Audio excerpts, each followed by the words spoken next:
তো বন্ধুরা তোমাদের যে ভিডিওটা আমি দিয়েছিলাম কালকে, তো তোমরা ভিডিওটা দেখে যারা আমার ভিডিও দেখেছো, যারা অন্যের ভিডিও দেখোনি তারা হয়তো ভাববে যে আমি যেটা বলছি সেটাই সত্যি, কিন্তু না বন্ধুরা, আমি যেখান থেকে শুনেছিলাম যার ভিডিও থেকে, তো টোটালি আমি ইনফরমেশনটা একটুখানি ভুল দিয়েছি তোমাদেরকে, তার জন্য আমি আজকে আবার ভিডিওটা করলাম। আমি কিরকম ভুল দিয়েছিলাম, আমি বলেছিলাম যে ডক্টর ব্লাড ভুল দিয়েছিল তার জন্য মারা গেছে, আমি এটা বলেছিলাম। কিন্তু বন্ধুরা আমি অনেক ভিডিও, তারপর হয় না একটা ভিডিও দেখলে ওই টপিকে আরো ভিডিও ফোনের মধ্যে এসে যায়, তো আমি একটার পর একটা যখন চেঞ্জ করে করে দেখছি, তখন দেখছি সবাই একটা কথাই বলছে যে না, ব্লাড ডাক্তারবাবু কিছু দেননি। আমি পুরো বিষয়টা তোমাদেরকে বলছি, পুরোটা মন দিয়ে শোনো। কি ঘটনাটা ঘটেছিল মন দিয়ে শোনো যেটা বলছি। তো পাশের বাড়ি আমি দেখলাম যে এক দিদিভাই ভিডিও ছেড়েছে, তো পাশের বাড়ি পাশের বাড়ির কেউ থাকে, মানে যে নেই আমাদের সাথে, আর আমি ওই ওয়ার্ডটা উচ্চারণ করছি না, যে আমাদের সাথে আর নেই, তার পাশের বাড়ি একজন আছে, তার পাশের বাড়ির লোকটা তার নিজের লোক হয়, একজন ভিডিও ছেড়েছে। তো সেখান থেকে যা জানতে পারলাম যে, বা সেখান থেকেও জানলাম বা একজনের ভিডিও থেকে জানলাম যে দিদি ভাইয়ের নাকি পিত্তথলিতে স্টোন হয়েছিল। তো সেটা কিন্তু ওরা হোমিওপ্যাথি ডাক্তার দেখাচ্ছিল, তো এক জায়গায় দেখি ওষুধ খেয়েছে, তো ওষুধ খেয়ে ওদের মনে হয়েছে যে ওর জিনিসটা আরো বেড়ে যাচ্ছে, তখন ওই হোমিওপ্যাথি ডাক্তারটা চেঞ্জ করে আর একটা হোমিওপ্যাথি ডাক্তারের কাছে যায়। যখন ওই হোমিওপ্যাথি ডাক্তারের কাছে যায়, তখন ওই হোমিওপ্যাথি ডাক্তার বলেছে যে আর এইটা হোমিওপ্যাথি দ্বারা হবে না, তোমরা ওইটা এলোপ্যাথির কাছে নিয়ে যাও, নাহলে মানুষটার জীবনটা শেষ চলে যাবে। মানে এমন পর্যায়ে চলে গেছে যে এবার জীবনটা চলে যাবে। এবার বলে রাখি যে স্টোন, আমাদের পিত্তথলি স্টোন ছিল, কি বলে গোল্ড ব্লাডার, না পিত্তথলিতে স্টোন ছিল, আবার রক্ত অল্পতা ছিল, আর একটা কি বললো থ্যালাসেমিয়া ছিল, যেটার জন্য ওই দিদিভাই বাচ্চা নেয়নি। হ্যাঁ, যেটা যেন বাচ্চা নেয়নি, আর ইয়ে ছিল, হালকা জন্ডিস ছিল। আর জন্ডিসটা একটা এমন জিনিস, শরীরটা সাদা খাসখাসে করে দেয়, রক্তটা একটু টেনে নেয় জন্ডিসটাতে, একেই রক্ত অল্প, তার মধ্যে জন্ডিস, তো সমস্ত কিছু রোগ মিলিয়ে মিশিয়ে নানা রকম প্রবলেম ছিল শরীরে। তো ডাক্তারবাবু বললো যে এটা হোমিওপ্যাথিতে হবে না, কারণ হোমিওপ্যাথি ওষুধে খুব স্লো কাজ করে, আর স্লো কাজ করে, যেটা খুব ব্রণ বলো বা কোনো একটা ছোট্ট স্টোন বলো, সেগুলো ক্ষেত্রে খাওয়া ভালো। কিন্তু যেহেতু দিদিভাইয়ের সাথে স্টোন ছিল, অনেক প্রবলেম ছিল, তো ডাক্তারবাবু টেস্ট করে বোঝে যে এটা ঠিক হবে না। তো ওরা এলোপ্যাথি ডাক্তার, ওরা দেরি না করে ওরা এলোপ্যাথি ডাক্তারের কাছে যায়। তো সেখানে গিয়ে ব্লাড টেস্ট ফ্লাড টেস্ট সবকিছু হয়, তো ডাক্তার ওটির জন্য বলে, তখন ব্লাড টেস্টে আসে এবি পজিটিভ রিপোর্ট, মানে ব্লাড টেস্ট গ্রুপটা আসে। তখন ওই দিদিভাই যিনি আমাদের মধ্যে নেই, সেই দিদিভাই তার হাজবেন্ড বলে যে না, এইটা রিপোর্ট নয়, আমি ক বছর আগে একটা অপারেশন হয়েছিল, কিছু একটা হয়েছিল প্রবলেম, কিছু না অপারেশন হয়েছিল, সেখানে টেস্ট করেছিল, যে ওখানে বলেছিল যে ও পজিটিভ, ও নেগেটিভ ব্লাড গ্রুপ। তো দিদিভাই বলছে না, আমার এই ব্লাড গ্রুপ হতে পারে না, আমি কিছুদিন আগে রেখেছিলাম, তো আমার এই ব্লাড গ্রুপ ও নেগেটিভ। তখন ডাক্তারবাবু বলছে যে ও নেগেটিভ কি করে হবে, তো ওইটা এবি পজিটিভ এসছে। তখন ওরা আরো অনেক জায়গাতে ব্লাড টেস্ট করায়, তারপর সেখানে কিন্তু এবি পজিটিভই রিপোর্ট এসছে। তো আমি এখানে একটা কথা বলবো যে এ নেগেটিভ, যেটা ও নেগেটিভ ছিল, যখন এত জায়গায় ব্লাড টেস্ট করার পর এ বি পজিটিভ হচ্ছে, তখন ওদের এত বোকাগিরি বা মাথা খাওয়ানোর দরকার ছিল না, যে না এটা এই রিপোর্টটা ঠিক, যে রিপোর্টটা এসছে ওটা সঠিক, ওরা কেন বেশি তো বন্ধুরা ফোন এসে গেছিল, তো ওরা কেন বেশি এটাকে ইয়ে করেছে আমি জানি না, কেন ওরা মাথা ঘামিয়েছে যে না আমাদের ও নেগেটিভ ব্লাড গ্রুপ। এটা আসল সত্যিটা যখন দাদা ভাই নিজে প্রকাশ করবে সামনে, তখন হয়তো আমরা বুঝতে পারবো, কিন্তু যেটা আমাদের ভিডিও মারফতে পাওয়া, তো সেটা থেকে আমি বলছি, সেটা ভিত্তি করে আমি বলছি তোমাদেরকে, যে ওরা নাকি বারে বারে ফোর্স করছিল রক্তকে, না এটা আমার ব্লাড গ্রুপ নয়। তো ওরা হাজার জায়গায় টেস্ট করেছে, এবি পজিটিভই এসছে, এবি পজিটিভই বারে বারে এসে, তারপরেও ওরা বলেছে না এবি পজিটিভ আমার নয়, আমার ও নেগেটিভ। তো এবার যেহেতু ও অলরেডি একটা মানে কিছুদিনের মধ্যে আর থাকবে না, ডক্টর এরকম কথা বলে দিয়েছে যে এমন শরীরের কন্ডিশন যে ইমিডিয়েট ওকে ব্লাড দিতে হবে, সেখানে ওরা কি করছে তর্কাতর্কি, না আমার এটা এবার ডক্টর তো রিস্ক নিয়ে, ডক্টরের কাছে রিপোর্ট আসল, যে রিপোর্ট দিচ্ছে ও তো রিপোর্ট সেই মুহূর্তের যে রিপোর্টটা, ও তো রিপোর্টের ভিত্তিতে বলবে যে এইটা তো আমি কি করে একটা পেশেন্টের রিস্ক নিতে পারবো।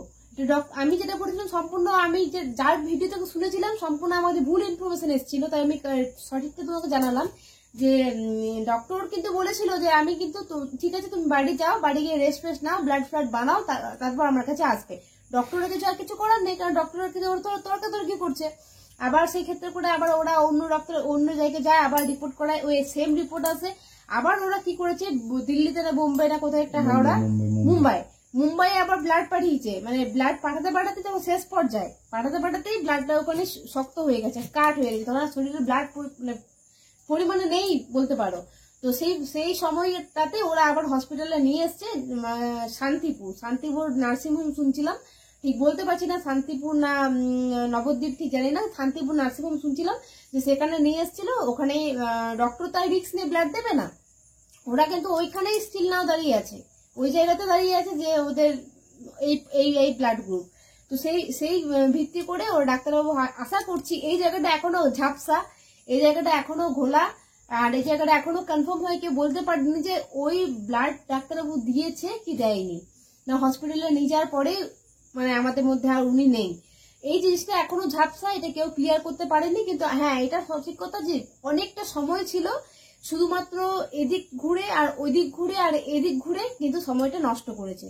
একটা রক্ত স্বল্পতার পেশেন্ট, আর তার সাথে এতগুলো রোগ আছে, টিউমার আছে, তারপরে স্টোন আছে, তারপর তোমার রক্ত স্বল্পতা আছে, জন্ডিস আছে, বেবি হচ্ছে না, থ্যালাসেমিয়া আছে, এত রোগ থাকা সত্ত্বেও যে এরা কেন এত সময় নিয়েছে আমি ঠিক জানি না। যদি শুধুমাত্র জন্ডিস হতো তাহলে বলতাম ঠিক আছে 2-5 দিন, 1 মাস দেরি হতে পারে, কোন রকম ওষুধ খেয়ে ঠিক আছে, কিন্তু এতগুলো রোগ কিভাবে রিস্ক নিল আমি জানি না।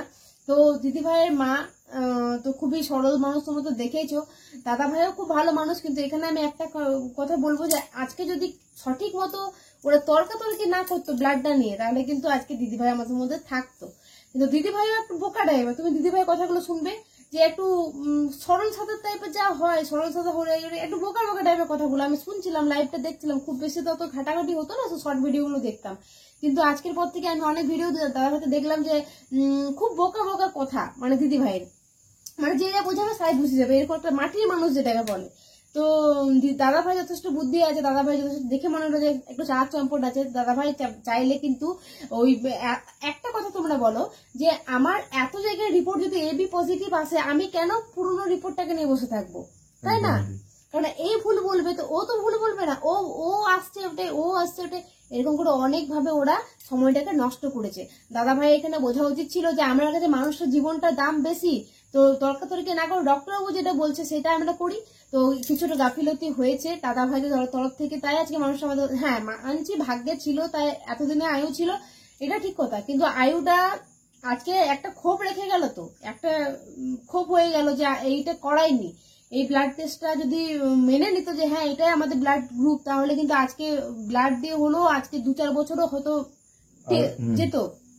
আর আজকে হয়তো দাদা ভাই ভেঙে পড়েছে, বউ হয় ভালোবেসে সবকিছু করেছে, কিন্তু হয়তো 10-12 বছর পরে তো ভুলেও যেতে পারে, কিন্তু একটা মা তার সন্তানকে কখনোই ভুলতে পারবে না। আর ওই সারা জীবনটা কি হলো নষ্ট, দিদিভাইয়ের মায়ের হলো। কারণ দিদিভাইয়ের কোনো বাবা ছিল না, আগেই মারা গেছেন।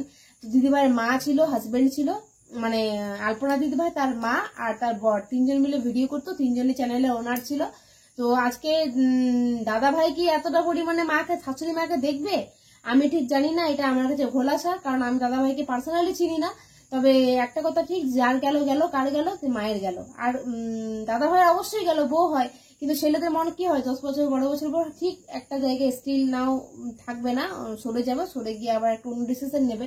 কিন্তু ভালো হয়েছে যে ভগবান ইচ্ছে, ভগবান একটা বাচ্চা দেয়নি, যদি একটা বাচ্চা থাকতো তার যে কি হতো ভগবান জানে, মা ছাড়া। তো তোমরা এবার বুঝতে পারলে যে এরা তর্কাতর্কি করে জিনিসটাকে বাড়িয়েছে, মানে শুধু ডেটের পর ডেট নিয়েছে। এই ডাক্তারের কাছে ডাক্তার বলছে তুমি সব জায়গাতে ব্লাডের কথা বলছে, ব্লাড দিতে হবে, আর এর একটা কথাই বলছে যে আমার ও নেগেটিভ, আমার ও নেগেটিভ। আবার কিছুদিন আগে কমিউনিটি পোস্ট করেছিল যে ও নেগেটিভ ব্লাড চাই। তো আমার বলার বক্তব্য হচ্ছে যে এইটা এখানে না একটু ঘোলাসা লাগছে আমার, কি রকম যে এটা কি মানে কি আমার চক্রান্ত মনে হচ্ছে, কেন এটা হতেই পারে না। ডাক্তারবাবু এদের আমার কিছু রোগ হচ্ছে, ডক্টরের রিপোর্টের উপর তো আমাদের কথা চলবে না। 1টা 2টো 3টে বার যত রিপোর্ট করিয়েছি, তো ওরা কিভাবে কি হয়েছে জানি না, কি এখনো পর্যন্ত মানে মাথাটা আমার নিজে গুলাচ্ছে, আমি নিজেই বুঝতে পারছি না কি হচ্ছে। তবে হ্যাঁ, আমি ইনফরমেশনটা দিয়েছিলাম বলে আমি আবার তোমাদের কাছে বলতে এলাম। তো বন্ধুরা, এখানে একটা কথাই বলবো যে মানুষটা হয়তো আমাদের মধ্যে নেই, হয়তো না, মানুষটা আমাদের মধ্যে নেই। এত কম বয়সে তরতাজা একটা মানে প্রাণ এইভাবে চলে গেল অবহেলায় বলবো, কারণ এটা অবহেলাই হয়েছে, শুধু সময়ের পর সময় নিয়ে গেছে প্রত্যেকটা ডক্টর। কি সময় নষ্ট করা হয়, ডক্টরের তো কিছু করার নেই, ডক্টর তো আর ওদের খিলাফে যেতে পারছে না, যদি ও নেগেটিভ দিয়ে দেয় ব্লাড, তাহলে আবার যদি পেশেন্টে কিছু হয়ে যায়, আবার ডক্টর ভাবছে যদি আমি ওদের কথা শুনে দিয়ে পেশেন্টে কিছু হয়ে গেল, তার ডক্টর যাবে, আবার ডক্টর ভাবছে আমি যদি জোর করে এবি ঢুকাই তার যদি কিছু হয়ে যায় আমাকে আবার ওরা মারবে। তো এইরকম করে ডক্টররা তো রিস্ক নিতে পারছিল না। তো যখন এত কিছু প্রবলেম ধরা পড়েছিল, আমার হচ্ছে ওদের টাকা পয়সা কম নেই, প্রচুর চ্যানেল থেকে ইনকাম হয়ে গেল, চ্যানেলটা অনেকটাই বড়, মানে শর্ট ভিডিও বলো, লং ভিডিও বলো, প্রতিটা মিলিয়ন বিলিয়ন হাজার লাখ ভিউ। তো আমরা যদি 10, 20, 300, 400 ভিউ যদি আমরা প্রতি মাসে কিছু টাকা বা 6 মাস পরে কিছু স্যালারি পেতে পারি, তাহলে ওদের হিসাবটা করে না যে ওরা কতখানি টাকা পায় বা পেতো। কারণ সেইভাবে ঘর বাড়িও করেনি যে ঘর বাড়ির প্রতি টাকা খরচা, আর তিনটে মানুষ আরামসে এখন সরকার থেকে রেশন দিচ্ছে, চাল সব ফ্রি পাচ্ছে, এরকম তো কোনো খরচা নেই। তবে একটা ট্রিটমেন্ট আরামসে করতে পারতো, 6 বছর বা 6 মাস 8 মাস জমসে হাতে সময় পেয়েছিল রোগটা ধরার পর, কিন্তু আরামসে করতে পারতো, কিন্তু ওনারা চেষ্টা করেনি। হোমিওপ্যাথি খেয়েছে, ঠিক আছে, হোমিওপ্যাথিতে আমরা ভাবি যে স্টোন হলে হোমিওপ্যাথি খাওয়াটা ভালো, শুধু তো স্টোনের প্রবলেম ছিল না, আরো তো শরীরের প্রবলেম ছিল, সেগুলো তো একটা এলোপ্যাথি ছাড়া হোমিওপ্যাথিতে স্লোলি কাজ করে। আর এলোপ্যাথিতে যে রক্ত স্বল্পতাটা আমার মায়েরও আছে, আমি ওটা নিয়ে এখনো টেনশন করছি, আমার মায়েরও সেই প্রবলেমটা আছে। তো এটা খুব খারাপই প্রবলেম, জানো তো। একটা পেশেন্টের যদি কেয়ার থাকে তাহলে মনে হয় যে গলার হাড়, সোনা দানা গয়না গাটি যা আছে সম্পত্তি দৌড়ি সব বিক্রি করে মানুষের চিকিৎসা করাবো, এটা আমাদের মধ্যে মনে হয় মানুষের জীবনটা দামি হয়, কিন্তু এখানে শুধু গাফিলতি হয়েছে আর সময় নষ্ট হয়েছে। দাদা ভাই, তুমি যদি ভিডিওটা আমার দেখে থাকো, বা তোমাকে আমি খারাপ বলছি না, তুমি যথেষ্ট তোমার বউ হয়, তুমি ভালোবাসার চেষ্টা করেছো, যদি কিছুটা সময় তোমরা যদি তর্কাতর্কি না করে যদি ব্লাডটা দিত ডাক্তার, তাহলে আজকে এই জিনিসটা দেখতে হতো না, এটাই বলছি। তো হ্যাঁ, আমি এটাই বলি যে আমি কিন্তু আবছা ঝোয়াশা যে ওই হসপিটালে গিয়ে কি হয়েছে, ব্লাড দিয়েছে না ব্লাড না দেওয়াতেই ঢুকেই ডেট করে গেছে, এইটা আমার কাছে এখন পর্যন্ত ঘোলাসা। যদি আমি এটা খবর পাই আমি অবশ্যই তোমাদেরকে জানাবো, কিন্তু যতগুলো ভিডিও আমি দেখলাম প্রত্যেকটা ভিডিওতে একটা ইনফরমেশন যে ওই গাফিলতিতে জীবন চলে গেছে, কিন্তু ওই জীবন যাওয়ার ঘটনাটা কিন্তু কেউ পর্যন্ত বলতে পারছে না যে কি হয়েছে, যতক্ষণ না ওরা এটাকে হাইলাইট করে। তো হ্যাঁ, দিদিভাই ভিডিও দেখলাম, পাশের বাড়ি যে ভিডিওটা ক্যাপশন দিয়েছে, তো ওনারা বললো যে একটা এই যে ব্লাডের যে গ্রুপটা, এটা নিয়ে একটা কথা বলছি তোমাদেরকে। এটা নাকি 2-1 বছর আগে, যে দিদিভাই ভিডিওটা ছেড়েছে তার বাড়ির সবাই ডাক্তার, তো বলেছে নাকি কলকাতায় কোনো এক জায়গাতে রিপোর্ট করাতে গেছিল, সেখানে নাকি ব্লাডের রিপোর্ট দুজনের চেঞ্জ হয়ে গেছিল, দুটো পেশেন্টের ব্লাডের গ্রুপ রিপোর্ট চেঞ্জ হয়ে গেছিল। তো আমার মনে হচ্ছে পেপারে এটা ছেপেছিল, এটা নিয়ে প্রচুর ঝামেলা হয়েছে নাকি। তো রিপোর্টটা নাকি আমার মনে হচ্ছে কোন আলপনা দিদি ভাই এই রিপোর্টটা হয়তো চেঞ্জ হয়েছে অন্য কারোর সঙ্গে।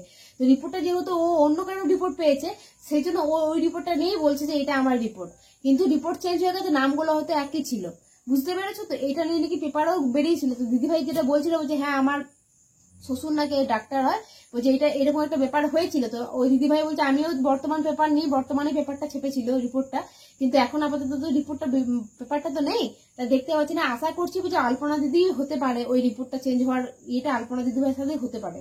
তো এটা একটা ব্যাপার আছে, ওরা হয়তো ওই রিপোর্টটা নিয়ে ধরে বসে আছে, কিন্তু আমার উচিত যা হয়েছে, কিন্তু ডাক্তারবাবু যখন রিপোর্টটা দেখায় বেরোচ্ছে বারে তাহলে তো এটা তো না মানার কিছু নেই, এখানে অনেকখানি গাফিলতি হয়েছে, এটা আমি বলতে পারি। তো দিদিভাই অনেকে কোয়েশ্চেন আছে, জিজ্ঞাসা মার্ক আছে যে দিদিভাইকে সত্যি নেই। হ্যাঁ, দিদিভাই সত্যিই নেই, কারণ এটা নিয়ে কেউ মিথ্যে রব করবে না, এটা নিয়ে মিথ্যে রব করা, যদি কেউ মিথ্যে রব করে তো জেল পর্যন্ত হতে পারে, কারণ একটা জীবন নিয়ে যদি কেউ এরকম করে টানাটানি করে, সত্যি দিদিভাই নেই। যেটা আমারও কোয়েশ্চেন মার্ক ছিল যে দিদিভাইকে সত্যিই নেই, হ্যাঁ সত্যিই নেই, কারণ এটা সব জায়গা থেকে। আর দিদিভাই ফটোটাও দেখেছো যে দিদিভাই একটা কাপড়ে করে মোড়া ভাবে রাখা আছে। তো বন্ধুরা, এটাই হচ্ছে আপডেট, আমি আর কিছু পেলে আবার তোমাদেরকে জানাবো। চলো বন্ধুরা, এখন মতো টাটা, ভালো থেকো, সুস্থ থেকো। মন খারাপ লাগছে, তার সঙ্গে কি বলবো, ভুল ইনফরমেশন দেওয়ার জন্য ক্যামেরাটা ভিতরে কষ্ট লাগছিল, তো রাতেই ভিডিওটা বানাচ্ছি, কিন্তু সকালে পোস্ট করবো। তো চলো বন্ধুরা, টাটা, ভালো থেকো, সুস্থ থেকো।